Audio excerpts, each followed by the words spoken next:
You're watching Inside Durango News, your source for information about Southwest Colorado. Brought to you by Oxford Asset Management, inspiring confidence, growing dreams. Oxford Asset Management. Do your dreams have meaning? The La Plata Electric Association has money to give away, and La Plata County adopts new cell tower regulations. These stories and more in this edition of Inside Durango News. I'm Ashley Dixon. Thanks for joining us. If you've been ignoring the closure signs at trailheads leading into public lands this winter, be forewarned. You could wind up paying a fine of $275. Trails on Perrins Peak, Twin Buttes, Animas City Mountain, the Grandview area, and Skyline are critical winter habitats for deer and elk and are closed to hikers and bikers. But the Bureau of Land Management reports that area residents are violating those closures and are stressing wildlife. When you hike in those areas, you cause wildlife to spend energy they would normally spend foraging for food. That weakens them, and if a big storm hits, they may not survive. BLM spokeswoman Shannon Borders said that public lands officials will increase patrols at trail closures and will issue citations to violators. Those tickets can result in a hefty fine of $250. To avoid fines, call the San Juan Public Land Center at 247-4874 to find out where you can hike on open trails. Does the La Plata Electric Association owe you money? LPEA is seeking customers or former customers who have refunds coming to them.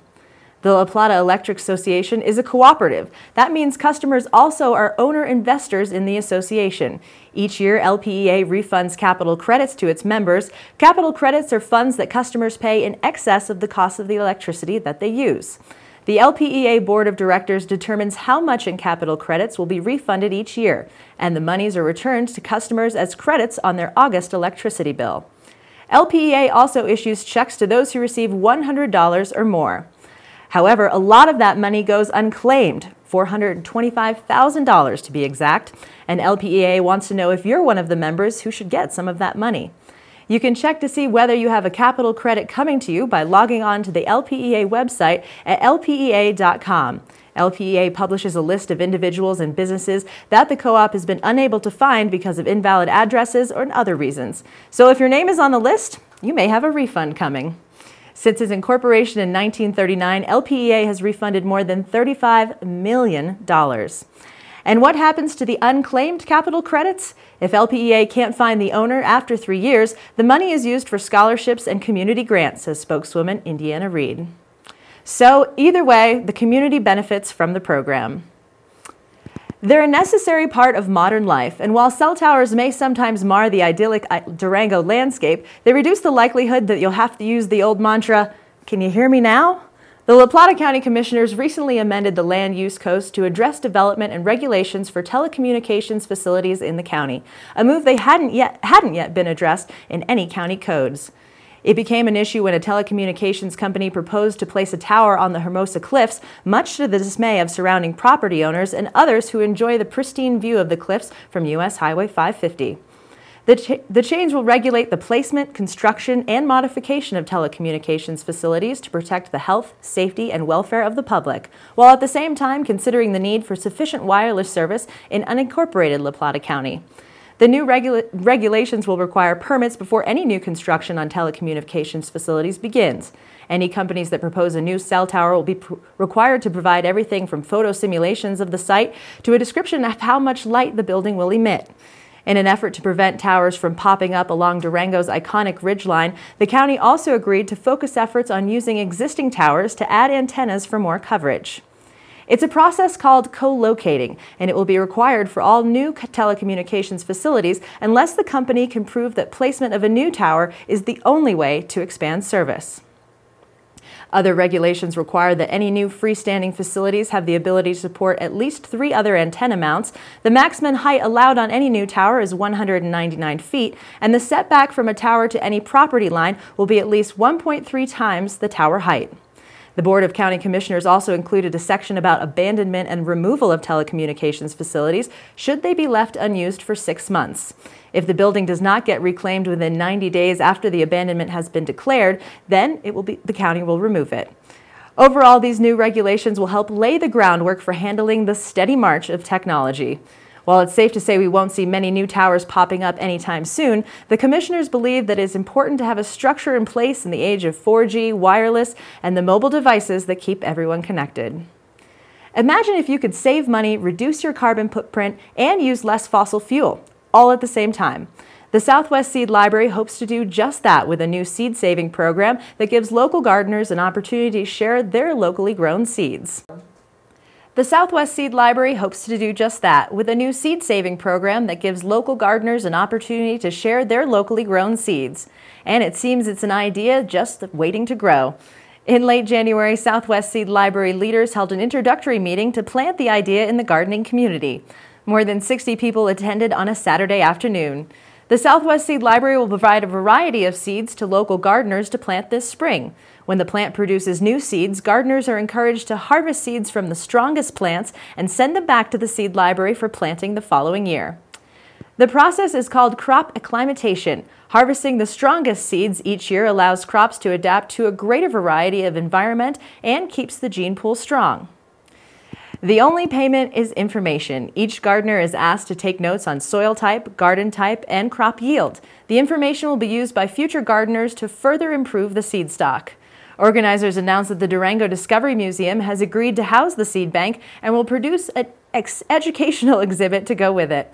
The attraction will act as a connection between farmers, gardeners, and schools to share information and resources for a stronger, healthier Southwest, according to the Seed Library website. Seed Library spokeswoman Monia Monroe said the organization hopes to reduce Southwest Colorado's reliance on outside food sources by ensuring that local gardens produce genetically diverse fruit, vegetables, and plants free of herbicides and pesticides. Reducing reliance on outside food sources reduces the need for fossil fuels for transportation, and a biodiverse food supply creates a more resilient community, she said. The Southwest Seed Library will work with local libraries throughout the region to create partnerships and encourage biodiversity in local gardens. For more information or to volunteer, visit southwestseedlibrary.wordpress.com. It's part award ceremony, part fundraiser, and this year's Sweetheart of the Arts event at the Durango Arts Center is slated for Saturday, February 8th. Started in 2007, the event was created to honor members in the Durango community who have had a significant and positive impact on the arts. According to membership and volunteer coordinator Jeannie Berger, past honorees included such notables as the Ballantyne family and Stanton Engelhardt, a prolific professor of art at Fort Lewis College who produced thousands of Southwest landscapes and mentored hundreds of local artists. This year's honorees are Carol Solomon, C. Scott Hagler, and the Durango Friends of the Arts. Solomon is a local jewelry designer whose work is showcased at Sorrel Sky Gallery. She's a founding member of New Face Productions, which produces cutting-edge events for the Durango Arts Center, such as the upcoming Top Jewels National Jewelry Design Exhibition. Solomon works closely with many nonprofits around town, including the Women's Resource Center, Music in the Mountains, the San Juan Symphony, Fort Lewis College, and Mercy Regional Medical Center. Hagler is an accomplished musician and artist in his own right, and he is the Minister of Music at St. Mark's Episcopal Church. He's an associate conductor for the Durango Choral Society and a visiting instructor at the Fort Lewis College Department of Music. Hagler is also the executive director of Third Avenue Arts, a local nonprofit that hosts events like the Durango Chamber Music Festival and the Sacred Arts Festival. Durango Friends of the Arts is a growing nonprofit organization whose purpose is to raise funds for various performance and visual arts groups in the Durango area. Since its inception in 1991, the group has distributed more than $420,000 thanks to the help of their dedicated volunteers. The evening begins at 6 p.m. Tickets are $60 apiece, and attendance is limited to 200. Proceeds benefit the Durango Arts Center. For more information, contact the Arts Center at 259-2606 or log on to durangoarts.com. Do you wear a special piece of jewelry or carry a good luck charm? According to art historian, critic, and journalist Judith Reynolds, the custom of wearing art traces back to prehistoric times when humankind created drawings on cave walls to explain the mysteries of life and death. Art as a Matter of Life and Death is the theme for a 7-part art history series that Reynolds will offer starting with a free opening session on Thursday, February 13th. The richly illustrated series is an experiment for the Durango Arts Center, said Reynolds, held every Thursday at 4 p.m. through March 27th. The classes explore themes like power and status, beauty and perfection, and life and death as depicted in prehistoric and ancient art. Well, since most of the art that was produced in what we would call the prehistoric period was probably produced for magical purposes and believed to have magical powers in order to gain some kind of control over the randomness of life and the great mystery of death. So the art about in those sections will be about tombs, tomb sculpture, tomb painting, all kinds of the veneration of ancestors, which will include masks and funerary objects and things like that. And don't for a minute think that we have escaped that, because I'm going to bet the people in my audience that not everyone, but many people will be there and will be wearing some kind of a lucky charm or a lucky piece of jewelry, and that connects us to that impulse. Although the opening session on February 13th is free, the following six lectures are $60 for Durango Arts Center members, $75 for non-members, or $15 for individual sessions. Visit durangoarts.org for more information. All proceeds benefit the Durango Arts Center. Next, some highlights from Safari So Good Snowdown 2014. Whether you make your plans over a barbed wire fence or over wireless internet, if you're coming from the stockyard or the stock exchange, Durango is right at home at the Diamond Bell, timeless and timely. Welcome back to Inside Durango News. I'm Ashley Dixon. Another Snowdown has come and gone, and with it a few iconic volunteers. Longtime Snowdown coordinator and board member Terry Fiedler was absent from the festivities for the first time ever after struggling with Alzheimer's disease for several years. And Fashion Do's and Don'ts, the official start of Snowdown for the past 17 years, was the last for producer Linda Mannix and MC Susan Lane. Their swan song did not disappoint.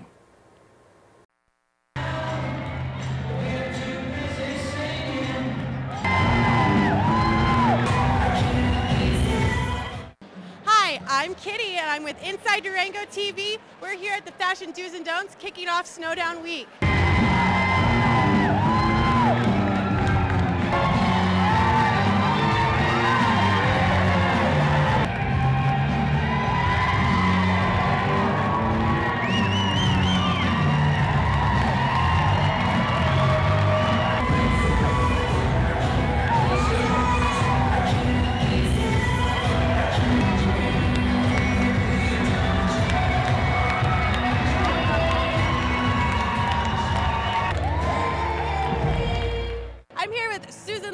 She is the MC of the Fashion Do's and Don'ts. And Susan, you've been doing this for 17 years? Well, we've been doing the Do's and Don'ts luncheon for 17 years. I had to miss 1 year when my mom died. Candy Sauer did it, and she did it way too well, so that pissed me off, and I said, that's not happening again. But this is my last year to MC since I made the move. Are you feeling a little sad about it? I've been real teary. And Linda Mannix, this is her last year to coordinate it, and she and I can't even make eye contact, or we both start tearing up. It's been an amazing, amazing, amazing time.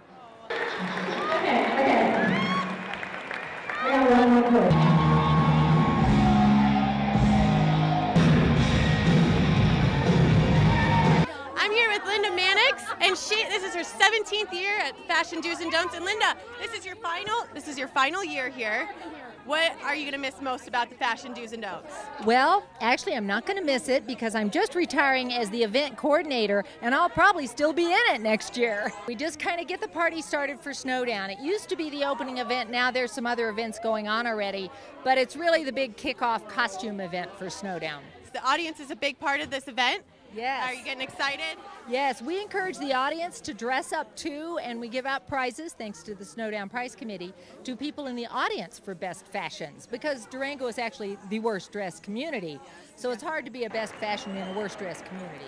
Well, thank you so much, and Safari Yeah, so good. Safari so good. Watch out, everybody. It's a jungle out there.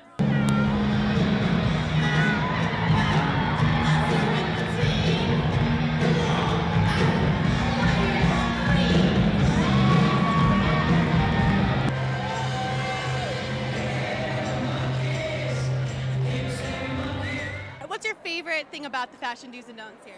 Well, just the fact that the whole town gets into it. You know, you'll never see this many people all in costume at one place, and they love it. We all get to laugh at ourselves, and that was the original intent of all this, was to just have a good look and laugh at ourselves. Happy Snowdown!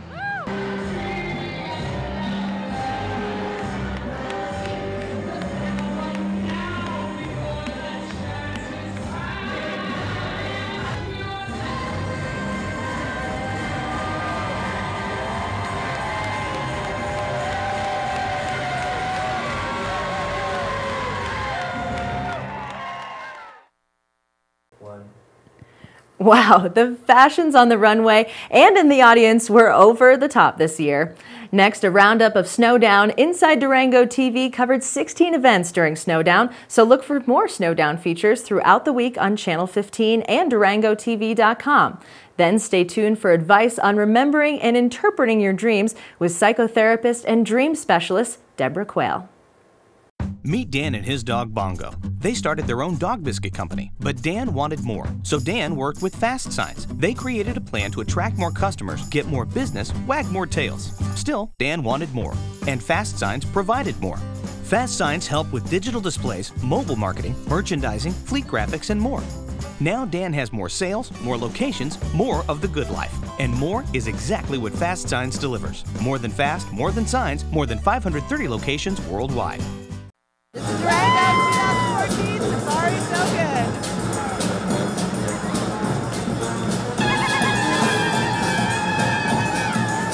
Happy Snowdown.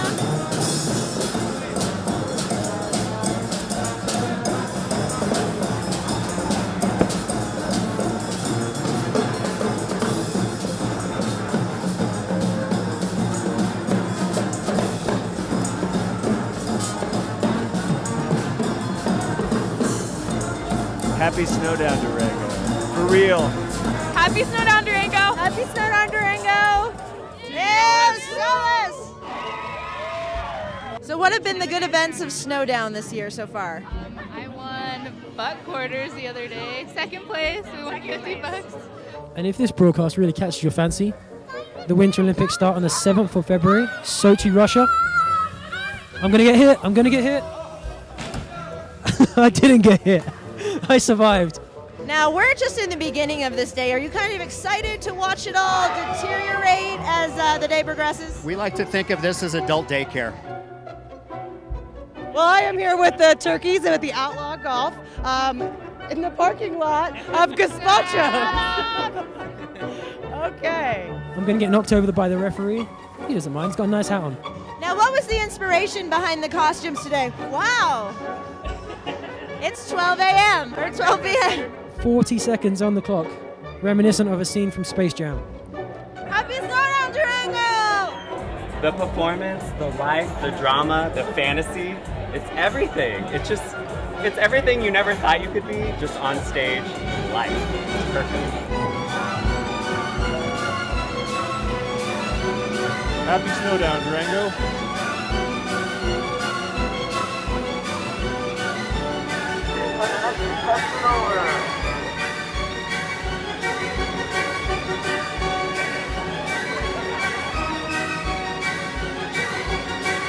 Or that could mean some serious trouble. So it was a turkey attack. It was a turkey attack. Happy Snowdown, Durango!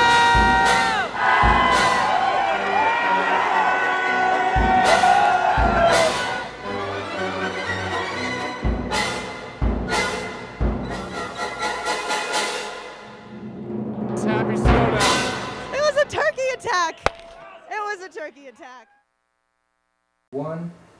Welcome back to Inside Durango News. I'm here in the studio with Deborah Quayle. She is a psychotherapist and dream specialist, and I have been excited for this interview for quite some time, so thank you so much for joining us.